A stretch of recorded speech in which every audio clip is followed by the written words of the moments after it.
My name is Shane Myrbeck, and this piece is Sensory Mementos / Interstellar Soundings. Fiction of this piece is that it's set on a spaceship somewhere away from Earth. We don't know why the people had to leave, but here we are. And then the sound room that we're in now is exploring for new worlds. So this piece is scanning the whole database of exoplanets, plays a sound for each of those planets that's delayed proportionally to the distance from Earth. So it's meant to be kind of listening to the universe for a new home. Astrophysicist that we worked with here was Anjali Tripathi, and she is kind of the exoplanet ambassador for NASA. She was the one who told us about what all the exoplanets mean and where the science is and how it could be inspired by that.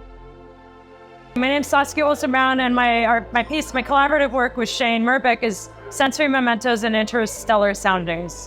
And here you're in the Sensory Mementos part. And so for this room, we're trying to recreate the smells or the experience of living on Earth and also our trajectory outwards. So it's all about longing and loss and trying to recreate something that once was and trying to find something that will hopefully be. Collaborating with JPL was a delight and a pleasure because it's very rare that you have access to this level of knowledge, a once in a lifetime, opportunity. And I hope that people think a little bit more about science and sort of how science can inform art making and how the two aren't necessarily as divided as we often think they are.